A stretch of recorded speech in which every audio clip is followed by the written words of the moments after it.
Hey everybody, it's Jason Blaha here, and in keeping with people being interested in me talking about shit hit the fan firearms and choices there, today let's talk about the importance of handguns in shit hit the fan scenarios. And it's something I think that sometimes gets overlooked. Some people laugh at that and they all want to talk about their rifles and everything else. But the truth is, people aren't really thinking through these shit hit the fan scenarios and thinking about the fact that there's a big difference between war and shit hit the fan. And even a lot of guys who are veterans don't always think about that and don't realize that. I've even seen that happen. You know, they're like, my rifles. But the truth is, when you think about it, any sort of shit hit the fan scenario is not going to become immediately Mad Max. And it's sure not going to be a state of continual fighting and warfare. Meaning, all right, we have some sort of major catastrophe that takes out the entire electric grid, a hemp attack, or something astrological, or big meteor hits, and we have a massive loss of resources, a massive loss of infrastructure, or there's a civil war, a revolution, things like that. These are all extreme shit hit the fan scenarios. These are kind of some of your worst case ones in which you have a chance of surviving. Obviously, an event that wipes out the human species, you're not going to survive. A major asteroid or something hitting the planet, you're probably dead. But short of something like that, what we're talking about with various Wrol scenarios, people need to understand that it is not going to be a state of continual fighting. You're not going to be out in an open field shooting back and forth at people in 300 or 400 yards that often. This is not going to happen. When you start talking about a collapse, any sort of major collapse, or there's some sort of economic issue or anything, most people are not going to be fighting all the time. What you're going to see is a lot of civil unrest. You know, particularly once government loses control and everything, you are talking about a state of civil unrest or limited resources. But what you're going to find is that it's going to be an enormous amount of crime differences. And what you need to understand is that you're still going to be spending most of your time, the majority of your time, not fighting. Because, I mean, people need to be realistic here. Anyone who's involved in probably 20 engagements, statistically, you're dead. In fact, 50% of people are going to die their very first firefight. That's just a reality, you know, in a scenario like that. So you're not going to be in dozens and dozens of firefights all the time. You're more likely to be attacked by people who are trying to rob you for your resources, or other groups or whatever who are patrolling the areas and things. And something like a handgun is always going to be your front line of defense, just like it is today.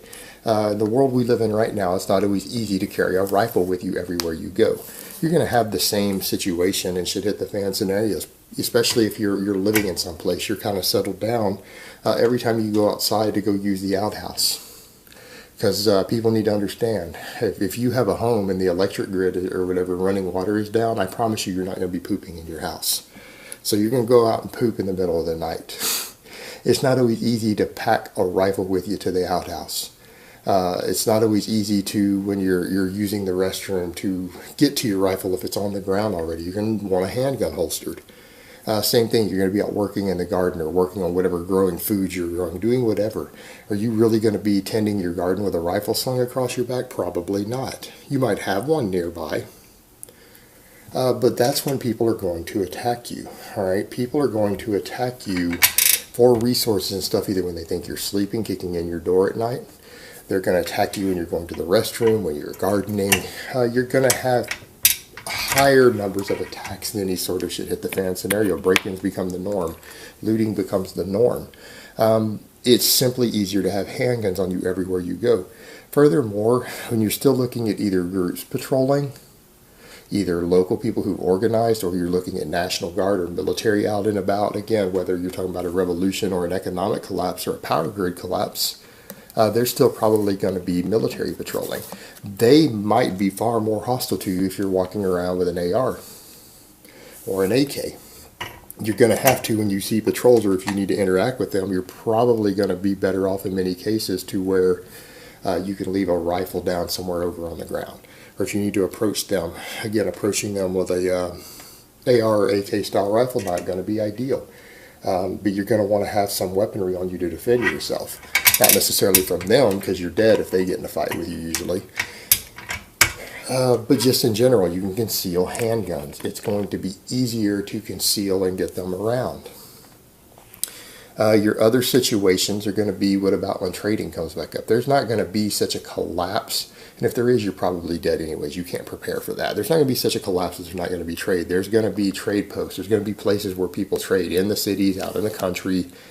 A lot of those places are going to not want you to be armed. Their people might be armed. You know, they're going to have people posted outside those places armed with rifles. They're not going to want you to come in there with an AR. So having a concealable handgun matters. Now people would say, well, you know, you're going in there with a handgun into a crowd like that and there's guards with rifles. You're not going to get in a firefight. Of course not. That's the whole point. That's what they're trying to avoid. So you're going into trade and barter and everything. It's when you leave, when there's a lack of rule of law. Because again, that's what Wrol stands for, without rule of law. Which is what any shit hit the fan scenario goes to eventually.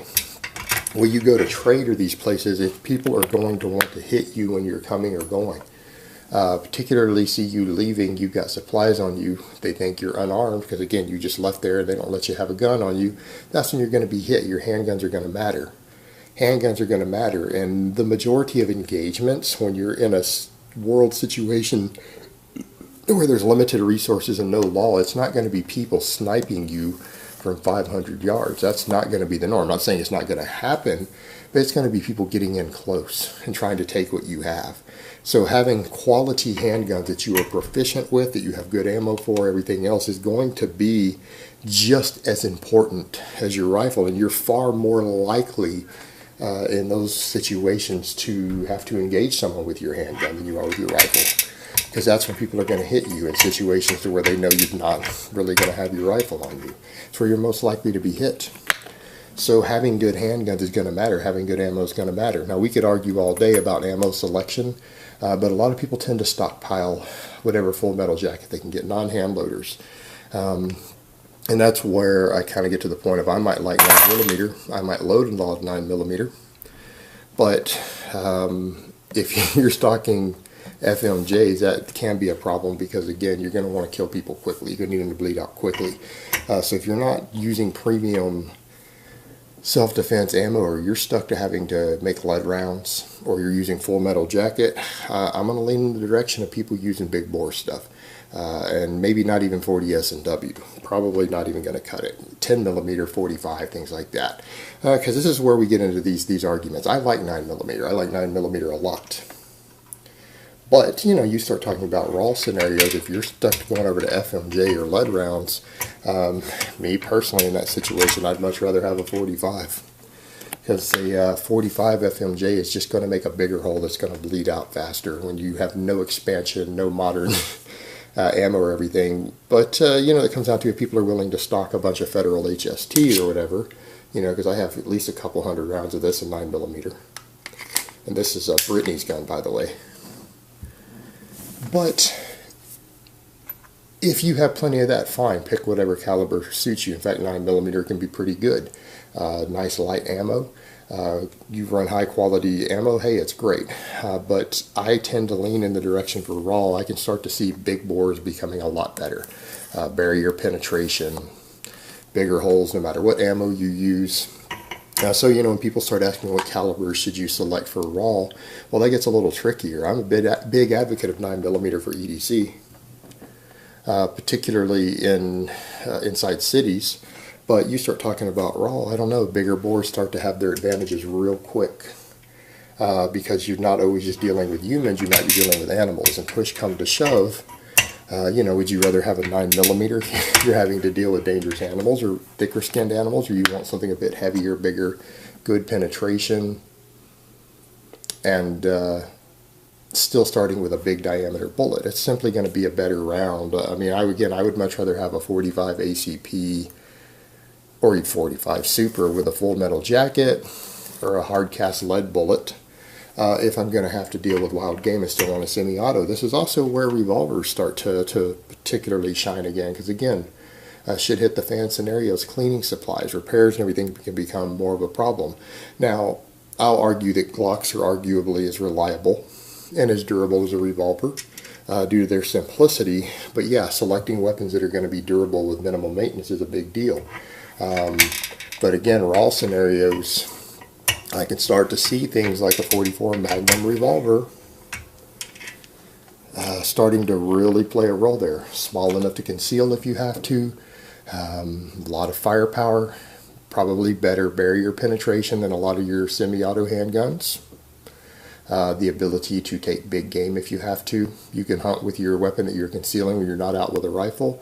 Caliber selection starts to become a lot different for Wrol scenarios than it becomes for people's everyday carry inside cities for basic self-defense in a civilized world. As far as selecting calibers and things go for this is probably stuff I'll have to do other videos on. But there's a lot of different variables that come into play for that, other than, worrying about over penetration for everyday carry, easy concealability, with minimal clothing on if you live in a hot area when you're wearing a t-shirt or whatever. In the summertime, like there is in the current world, versus multifaceted, more useful calibers and firearm selection for true shit hit the fan scenarios. We're dealing with a totally different animal. I'll probably do other videos on that. But we at least need to establish, and people need to understand, that for true shit hit the fan or Wrol scenarios, handguns are actually going to play a much, much bigger role than people seem to realize. There's a big difference between a Wrol scenario and actual combat. In combat, obviously, rifles shine. But that's not what you're going to be dealing with on a day-to-day basis. Alright guys, but that's really all I have to say on that today. I hope it's been informative, and I will talk to you guys next time.